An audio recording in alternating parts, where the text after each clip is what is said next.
Bonjour à toutes et bienvenue dans cette première vidéo. Comment vivre en harmonie en tant que femme? Comment devenir souveraine de son cycle menstruel, de ses émotions, de son corps? Je m'appelle Isabelle et j'accompagne les femmes depuis plus de 4 ans à aller vers une vie qui leur ressemble.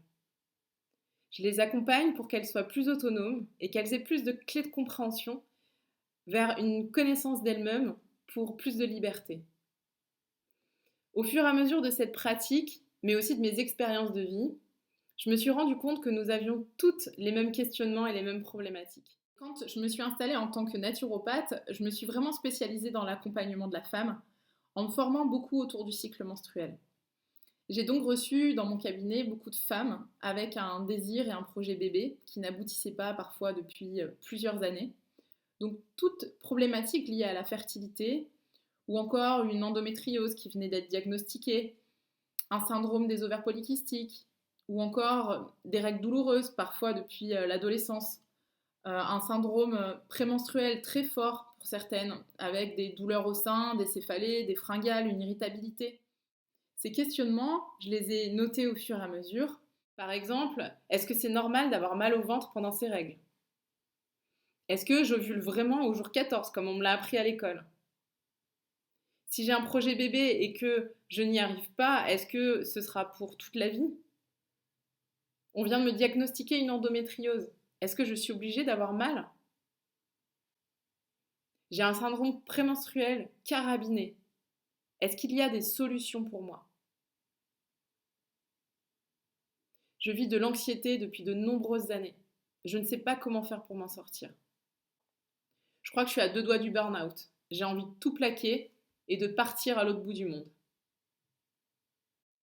Est-ce que je suis quelqu'un d'hypersensible? J'ai l'impression que tout matin, je suis à fleur de peau. Je n'ai plus envie de faire l'amour avec mon partenaire. Est-ce que c'est normal? Je voudrais vivre une sexualité qui me ressemble vraiment, mais je ne sais pas trop ce que c'est et par où commencer. J'aimerais pouvoir avoir une relation saine avec l'alimentation. Est-ce que c'est vraiment possible? Je vais vous donner vraiment la mesure de ce que je suis en train d'évoquer. Sachez que par exemple, un couple aujourd'hui sur 6, âgé de 25 ans, en France, aura ou en tout cas rencontrera des problèmes liés à sa fertilité. 10% de femmes en âge de procréer en France, soit 1,5 à 2,5 millions, ce qui est énorme. Et je ne vous parle pas de non plus ces femmes qui sont anxieuses, on est à peu près à 2 fois plus que chez les hommes, en tout cas entre 22 et 45 ans, qui est un âge où apparemment l'anxiété, les troubles anxieux sont très très importants.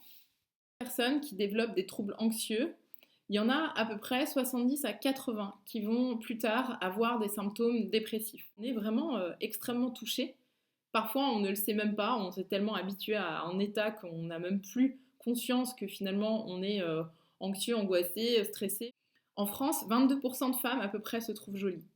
C'est-à-dire que par rapport à nos voisines européennes, on est 22% à se dire jolie ou ça va. Imaginez qu'il en reste, du coup, si je calcule bien, 78% qui se trouvent ou vraiment pas jolies, ou pas top, ou moyen, quoi. Mais c'est important de connaître ces chiffres pour pouvoir mesurer à quel point on a des choses qu'on peut mettre en place justement pour s'en libérer parce qu'on est nombreuses. Aujourd'hui, que vous n'êtes pas obligé d'avoir mal pendant vos règles, qu'on a des solutions et des choses à mettre en place pour vous soulager. De la même façon que l'endométriose. On peut complètement gérer cette inflammation en étant proactive, en mettant plein de choses en place. Le syndrome des ovaires polykystiques, on peut régulariser les cycles et de nouveau avoir une ovulation qui soit optimale. Pareil pour la fertilité, vous n'êtes pas obligé de subir et d'attendre tous les mois le diagnostic ou en tout cas d'aller voir votre gynécologue. Si vous êtes peut-être en parcours PMA, vous avez aussi le droit de pouvoir avoir une meilleure compréhension de votre cycle et de mettre plusieurs choses qui vous permettront de vous sentir faire partie de ce projet qui est d'abord le vôtre. Pareil pour les problématiques d'anxiété, de stress, de sensibilité, de la confiance en soi. Vous avez l'impression que jamais vous sortirez de ça. En fait, c'est vraiment des croyances qui sont hyper ancrées et surtout en tant que femme, on a tendance à se dire que toute notre vie, on va être comme ça. On peut avoir des tendances, mais il y a des solutions, il y a des choses, des clés de compréhension que vous pouvez avoir pour pouvoir aller un petit peu plus loin et vous émanciper et puis vous libérer en fait peu à peu de tout ce qui vous semble entraver votre joie de vivre ou votre sérénité. Les troubles alimentaires, c'est pareil. Regardez, moi, je m'en suis sortie. J'ai été 10 ans complètement démunie et j'avais l'impression que jamais de la vie je pourrais arriver à quoi que ce soit et jamais je pourrais sortir de ce qui me pourrissait la vie au quotidien. Et pourtant, aujourd'hui, je n'ai plus aucune problématique. Je n'ai plus rien lié à ces troubles alimentaires qui faisaient partie de mon quotidien. J'imagine bien et je mesure certainement que vous n'en êtes pas à votre premier essai, que vous avez probablement déjà investi beaucoup d'argent, de temps, d'énergie à essayer de trouver des solutions à vos problématiques.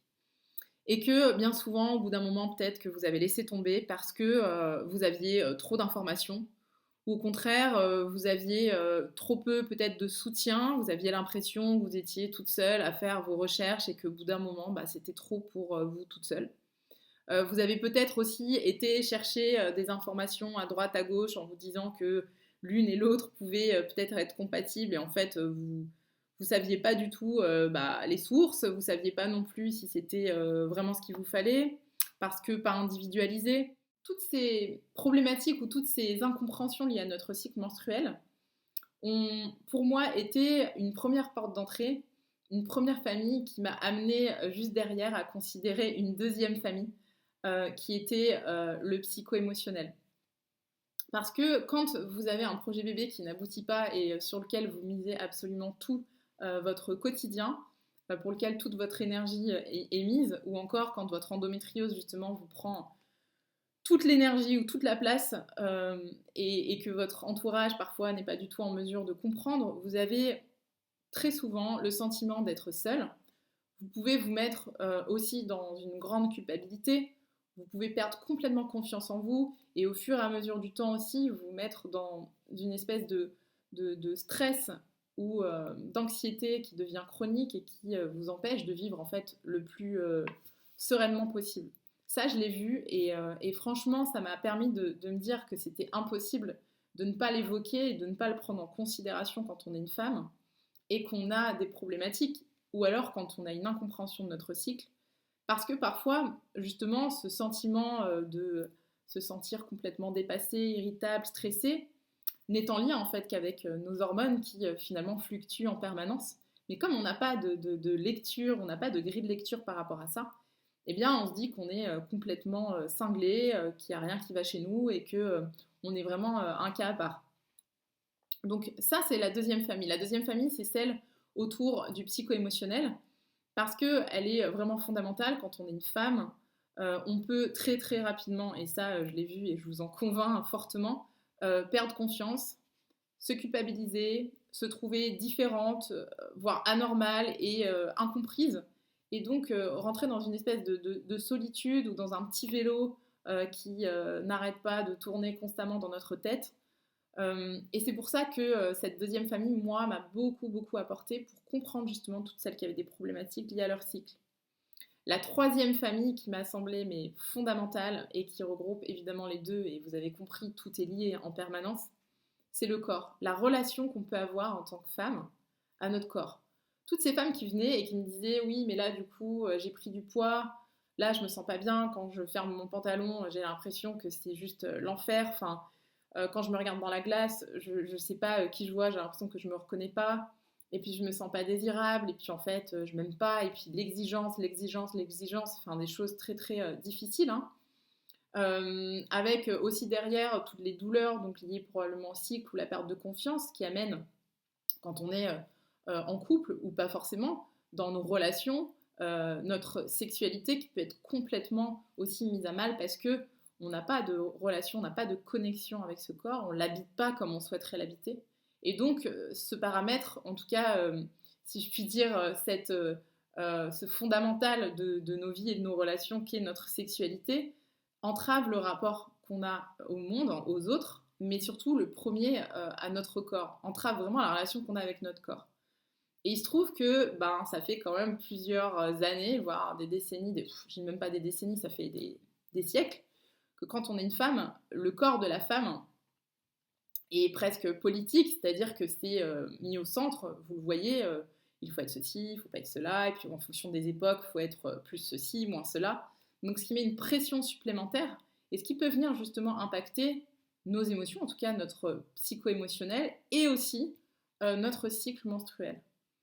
Donc tout ça, mis bout à bout, ces 3 familles m'ont permis de me rendre compte qu'on ne pouvait pas ne pas les évoquer ensemble. Pour moi, c'était évident qu'il fallait pouvoir aller beaucoup plus loin en allant vraiment creuser ces 3 thématiques. Ça me semble hyper important de vous dire ici que moi, ce que j'ai souhaité vous proposer, c'est d'avoir fait un tri pour vous, d'avoir passé comme à la passoire un petit peu toutes ces informations, parce qu'avec Internet, les réseaux sociaux, il y en a partout, et de pouvoir aller justement à l'essentiel.